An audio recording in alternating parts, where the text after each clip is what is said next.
Welcome to the Intuitive Creators Podcast, a space for soul-led creators, teachers, and artists who live by alignment, not expectation. I'm Mandee, and today we're talking about something that's often left out of the conversation: how yogis are and have always been social activists. There's this misconception that yoga is just about peace, flexibility, or escaping the noise of the world. But yoga, real yoga, is a radical practice. It's not just personal healing, it's collective responsibility.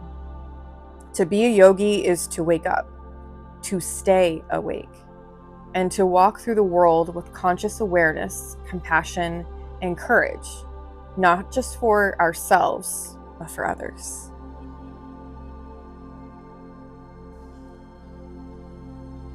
What is spiritual activism? That's a great question. Being a yogi means embodying ahimsa, the principle of non-harm. But non-harm doesn't just mean being nice or avoiding conflict. Ahimsa is an active, conscious commitment to do no harm, not just in body, but in thought, word, energy, and action. It's a daily practice of choosing compassion over cruelty, courage over comfort, presence over projection. And it doesn't mean silence. It doesn't mean avoidance. It means learning how to stand for truth without becoming violent, either externally or internally. Ahimsa asks us to examine not just how we treat others, but how we treat ourselves, our communities, and the systems we participate in. So what does this look like in practice? Speak up when you see injustice. Ahimsa doesn't mean neutrality. It means using your voice, even when it shakes, to protect, to defend, and to support those who are being harmed. Hold space for discomfort, your own and others.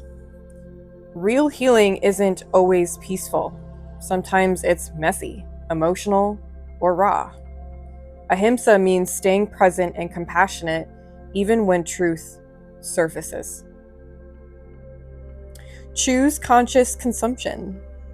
From what we buy to what we share online, Ahimsa invites us to pause and ask, does this cause harm to people, animals, the earth, or even myself? Teach with inclusivity and trauma awareness. Honor the bodies, identities, and lived experiences in your classes.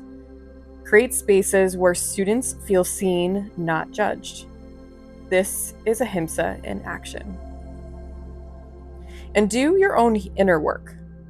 Unlearning biases, healing ego-driven patterns, and softening judgment are all forms of non-harming. The more we return to ourselves with truth and gentleness, the more we can hold space for others. Yoga is a form of resistance. In a world that numbs, distracts, and disconnects, yoga teaches us to feel, to sit with truth, to move through our pain and not bypass it. That in itself is revolutionary. Because when you return to your body, when you remember your breath, your intuition, your truth, you become impossible to manipulate. You reclaim your power. And when enough of us do that, we become a wave, a movement, a conscious collective. Let's take a moment to truly honor the roots of yoga and get into some historical context. It is a sacred spiritual science that originated over 5,000 years ago in the Indus Valley, what is now India and parts of Pakistan. Rooted in the Vedic and Tantric traditions, yoga was a path of liberation, not just from physical suffering, but from mental bondage, egoic illusion, and spiritual ignorance. From its origins, yoga was deeply anti-materialist. Ancient yogis renounced societal structures, wealth, and status to seek inner freedom. The practice was often a form of resistance to caste systems, colonial authority, political control, and the pressures of mainstream society. During British colonial rule, many Indian yogis and sages were labeled as rebels, mystics, or even threats, because they embodied sovereignty of mind, body, and spirit.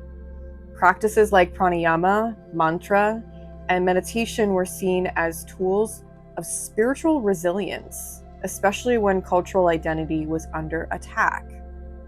Gee, that sounds very similar to what the United States is experiencing. So when we say that yogis are activists, we are not making yoga political. We are remembering its purpose. Yoga has always been a path of internal revolution that eventually informs external action. It teaches us to dissolve illusion, awaken consciousness, and reclaim agency, especially in the face of injustice, greed, and fear. And yet, in the West, yoga was stripped of its depth, marketed as a workout, a brand, a lifestyle product. But the soul of yoga has never been about handstands or hashtags. It's about liberation from the inside out. Real yoga confronts the ways we separate, numb, exploit, or forget who we are. It reminds us of our sacred interconnection and calls us to act from that remembrance. So no, when we speak of yoga as activism, we're not co-opting something political. We're restoring something spiritual, ancestral, and revolutionary. So a little bit of personal reflection I'd love to add here. For me, yoga has never just been about the mat or how bendy I can get. It's about learning to speak when I used to shrink, learning to hold truth even when it's uncomfortable, learning that love isn't passive, it's protective. Whether I'm holding space in a studio, online, or in my community, I see yoga as a path of conscious leadership. And I believe every yogi is a change maker, even if the revolution begins in stillness. So I'd really love to share ways that we can embody this activism. You don't need a megaphone to make a difference. You just need to show up from a place of truth. Some ways to do that begin with: use your platform, even if it's small, to amplify voices and values you believe in. Make your yoga offerings inclusive and trauma-informed. Stay informed, listen, unlearn, and grow. Grow, grow, grow, grow. Support causes aligned with your heart. And most of all, walk the talk. Let your practice live off of the mat and always in your heart. To be a yogi is to be an activist of the heart. It's not about shouting louder, it's about listening deeper. It's not about being perfect, it's about being present. So yes, yogis are social activists, and the world needs us awake, aware, and aligned more than ever before. If this message resonates, share it with another teacher or soul who's walking this path. And comment below, how do you bring your practice into the world around you? I would love to read your comments. like, subscribe, and stay tuned for next week's episode. Fear doesn't equal exposure. You are the practice, you are the movement, you are the message. So at this point, I would really love to pull a card from one of my oracle decks. This is the Sacred Geometry Activations Oracle. It's a deck that I don't use a whole lot unless it's in personal readings, which you can book a personal reading with me at any point in time. But I really want to grab a card that resonates with this podcast episode. So, right away. Realization, number 37.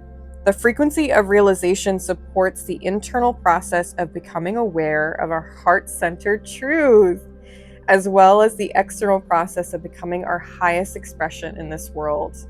If that is not confirmation, I don't know what is. Wow, that's beautiful. Let me read the description from the guidebook to give you some insight before I head out. Realization happens on many different levels. Internally, we realize something when we become aware of that something as a fact. Externally, we realize something when we achieve or fulfill a dream or a desire. On a spiritual level, we refer to self-realization when we are able to unite body, mind, spirit, and soul to step into our fullest, most authentic expression of who we really are. The center of this activation draws us into an infinite inward journey through the layers of our awareness. The rich, bright blue coloring of the outer circles represents the ability and desire to express ourselves and to be realized in the outer world. The water represents the emotional realm, the heart's guidance system, and the orange and yellow stand for expression, creativity, and self-awareness. Oh yeah, the colors in these are incredibly cool. It kind of looks like bubbles, different colored bubbles, and white orbs on the outside. It's really beautiful. It's a wonderful card. So I feel like this is us realizing who we are and waking up to our abilities, waking up to our power and how we show up in the world, which is a great and amazing thing.